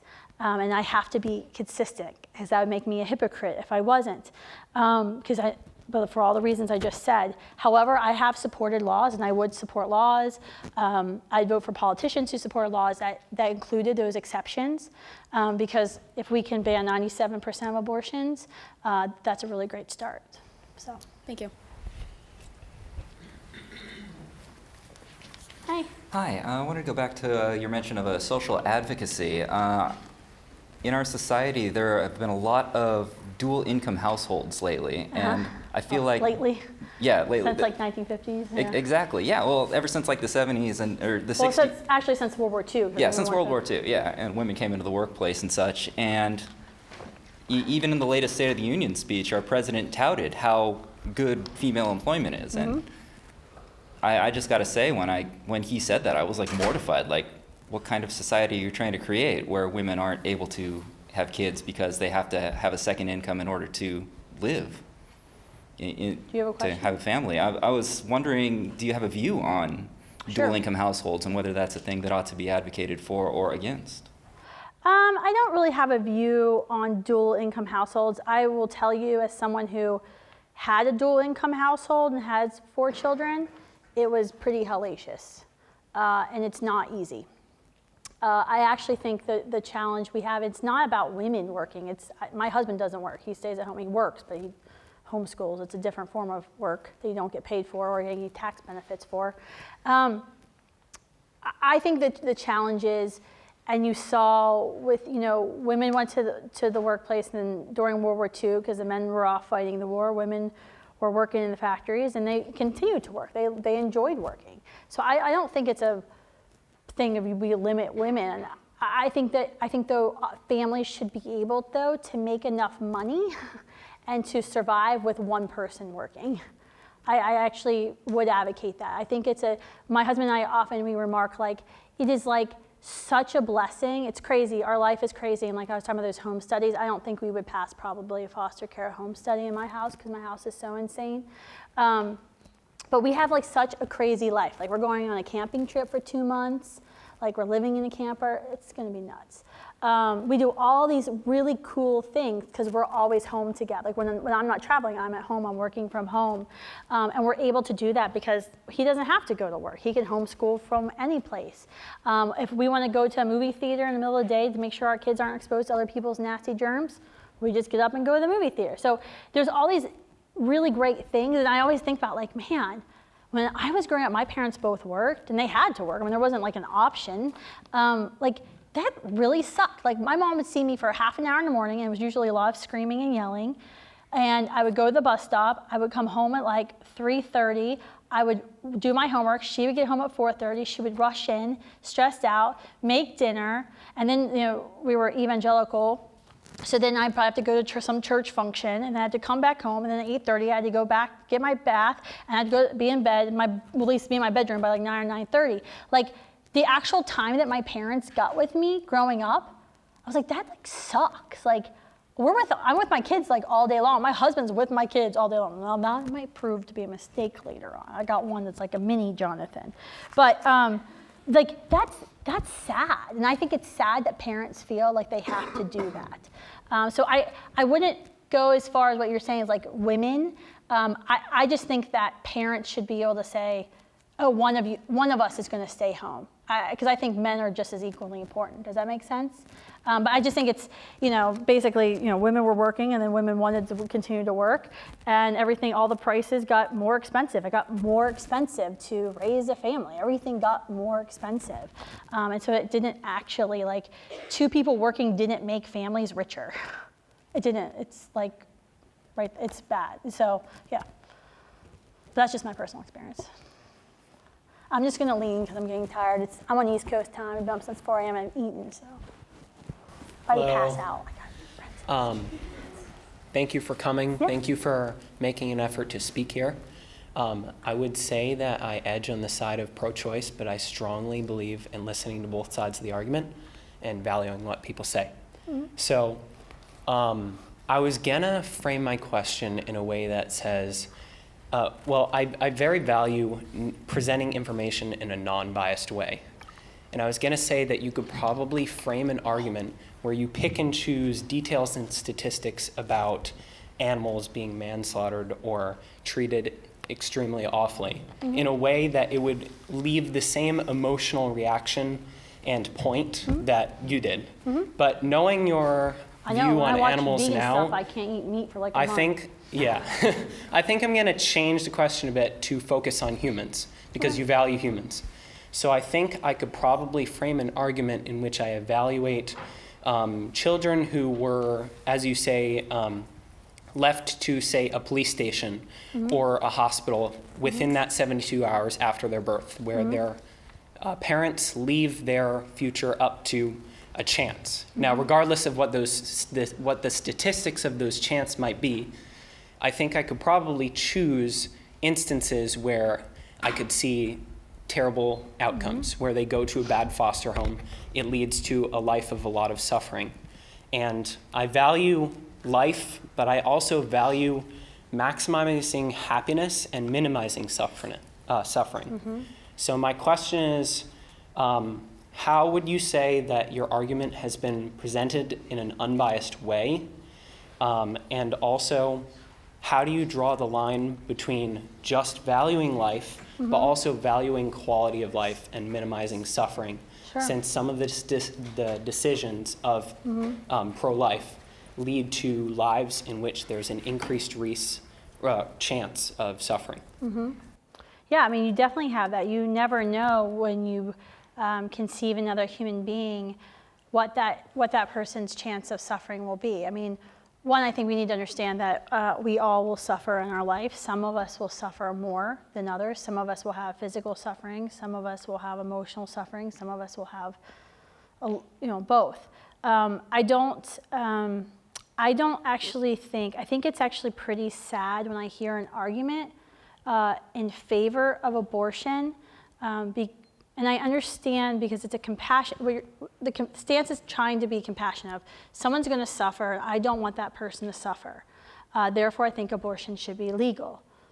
I think that's a pretty extreme position to take because I think we should do everything we can to minimize human suffering, but I don't think the solution can ever be killing another human being. I think that's very, it has a message of despair, where I have hope and things will go wrong and people will suffer, but I hope that we can do better. I hope that that person who may be raised in a terrible foster home, or that person who might be abused, or that person who will have some sort of great physical suffering, I have hope that they won't always be like that they can get out of that circumstance. They can rise above it if it's poverty, right? Or they can escape the abuser. I don't have despair.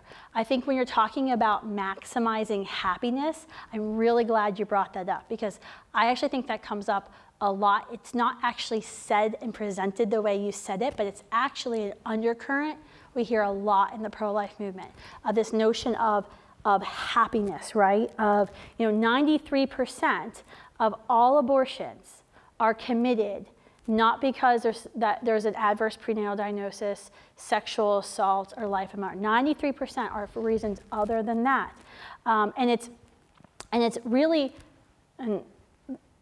really about putting self above another. And I think we need to have a different conversation in our country about what maximizing happiness really is. How are you your most happy? I know for me, the happiest times in my life, when I have the most joy, is when I'm serving someone else. When I have done something for someone else, that's when I'm so proud of myself, right? I'm happy. I have joy. Now, I can get really happy when there's a Krispy Kreme donut store. But that happiness is temporary, because 2 hours later, when my stomach swells up, and I go, oh my gosh, I just ate that, the happiness fades. That's it's very quick, right? It's kind of superficial happiness. But I think that if we're going to ever talk about maximizing happiness, I think you get your maximum happiness when you give yourself to others, when you serve other people. Because we can have all the money in the world, all the awards we want. I mean, this is in my own life, to give you an example. I told you earlier about my kind of where I was kind of introducing myself, where I came from, how did Crazy Kristan form all these thoughts. And I talked about my dad, right? And this overachieving, driving dad. And I remember when I was pregnant with my son, I always was panicking about, will he be smart and be a valedictorian like me? Or am I gonna have to drag him to school every day and he's gonna hate it? What am I gonna do? I love school, and is he gonna get a scholarship to college? And what kind of career is he going to have? And all these things. And then I got the call 3 months later that he had CF, and I literally could give rat's ass about that. I don't care. Great, Gunnar, you got an A in your quiz. I don't care. I want you to be happy, right? I want my son to live a fulfilled life. And I know that fulfillment isn't going to come from the GPA he has, or the SAT score, or if he gets to college. That's all temporary and fleeting. His happiness at the end of his life, no matter how long or short it may be, is going to be, how did he live it? Did he make an impact in this world, and who did he serve? And so I actually think, I'm glad you brought that up. I think it's about, when you're talking about maximizing happiness, I actually think we need to have a discussion about, when we're talking about these 93% of abortions, who are we serving? Are we serving ourselves because this is a temporary discomfort, that this is going to make us sacrifice, or are we serving somebody else? And honestly, that's why I was talking about how I don't think abortion is ever empowerment. I think we sell women short. We tell women that they can't.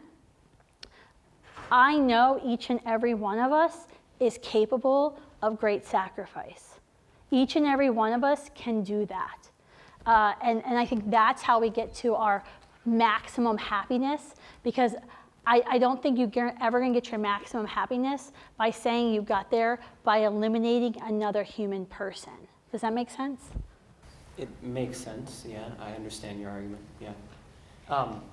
I want to ask that. These are the last two questions, by the way.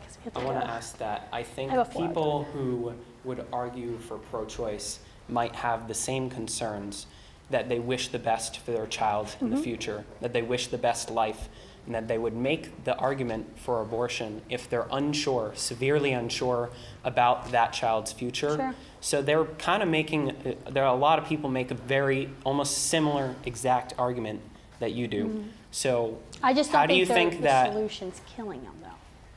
I think why that's do a you drastic draw step. that line? Because I think that's a drastic step. So I was watching this. I was watching the William Wilberforce story. So he was the slavery abolitionist in the UK. He was an animal rights activist, and he got visited by a former slave who kind of brought him into the anti-slave trade movement. He's responsible for ending the slave trade in the UK. And there's a scene in the movie where they visit a slave ship. It's headed for the Americas to sell human cargo. And it was interesting because I was thinking about this suffering notion, right? That people are going to suffer. If it were me, and I think this must have been the 1790s when this happened. It might have been earlier. But if I got to a slave ship in Manchester Harbor or wherever it was, I don't know, some English name, and I saw a ship heading to the Americas with human beings shackled, who'd been stolen from their homes and sold into slavery, how would I react? What would be the Christian response? As a Christian, what would be my response? Like, what do I do?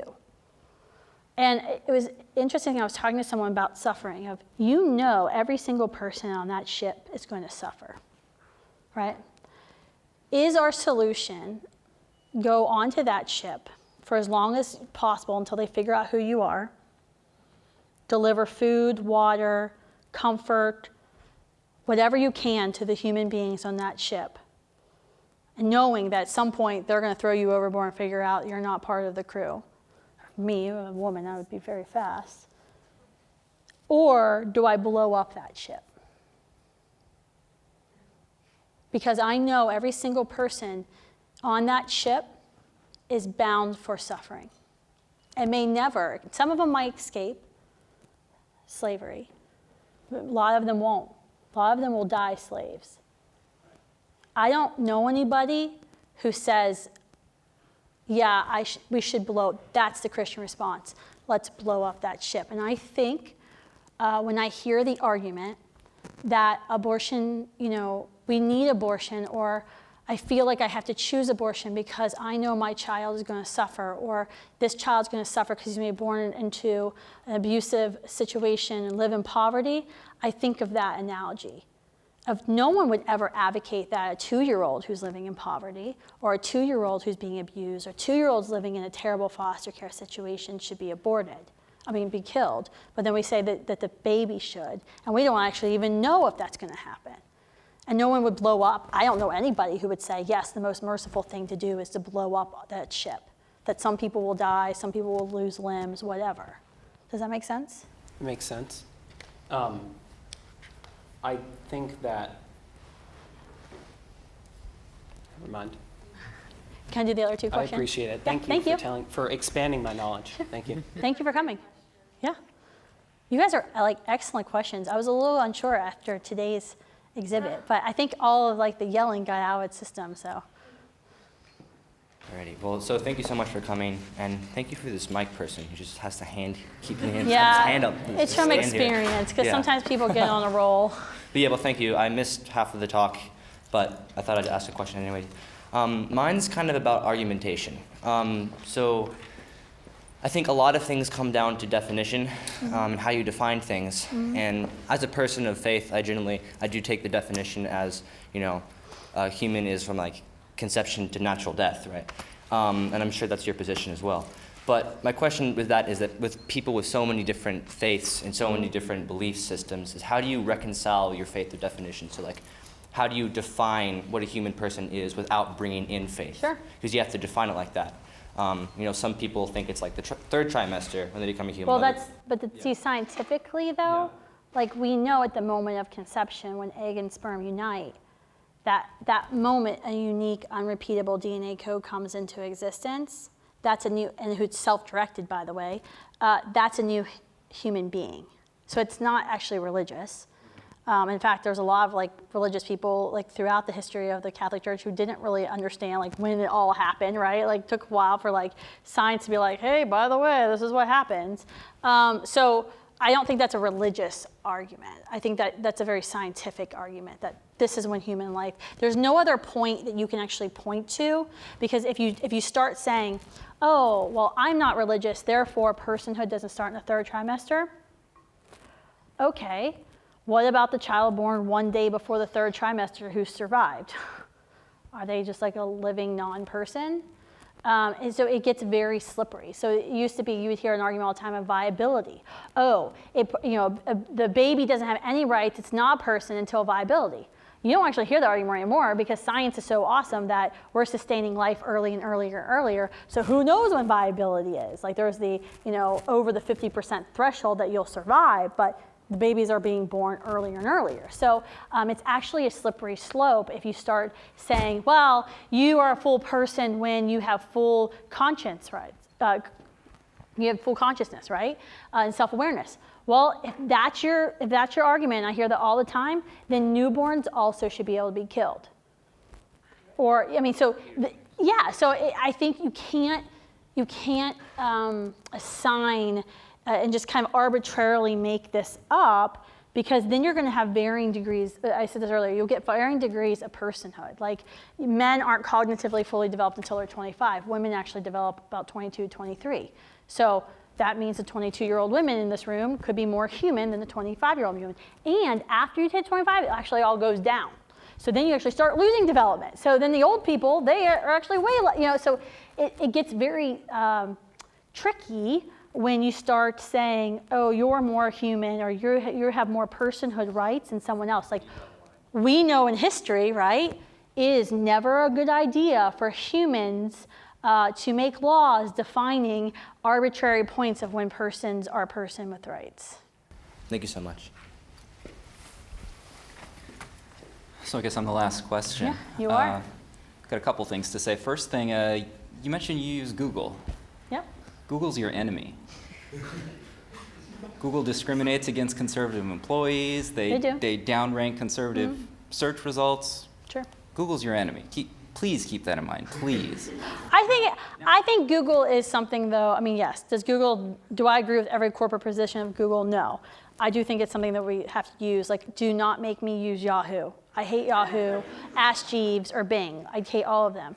But I think it's something that, like, I say that a lot because, when I try to give sources for people just don't want, the facts sometimes are kind of hard. And so I'm like, hey, you can Google that. I use it as like a verb, right? You can Google me. You can, and there's people who come to my talks all the time, and either they're angry live tweeting at me, or they're going to Google and they're typing in what I've said. That wasn't my question, okay, by well, the way. All right. Sorry, but my question. I know, we gotta go. Yeah, I'm bringing an argument from the pro-life point of view that back in 1973, when Roe v. Wade came into effect and abortion skyrocketed, 20 years later, we noticed that crime rates dropped. And in states where abortion was legal for a few years before Roe v. Wade, those crime rates dropped a few years earlier. And in addition to that, it's shown that the crimes being committed were being committed by the younger segment of the population, while older criminals stayed unaffected. Now, how do you feel about our society as a whole having a higher or lower crime rate with a clear correlation like this? Well, I would actually call into account some of the statistics for the Freakonomics argument that you just made. But I would say I don't actually think because someone might be more likely to commit a crime that therefore abortion should ever be legal. That's not an argument anyone in the pro-life movement makes, that because even if, it's the same argument of suffering. I think this person's going to suffer, or I've been told this person's going to suffer. We also know a child who is born into poverty it could be more likely, according to the Brookings Institute, to commit a crime and be incarcerated, because there is a cycle of incarceration that communities face. But that doesn't justify ever abortion. The argument you just made wouldn't. If it were true, it would never justify abortion. Thank you. Thank you, guys.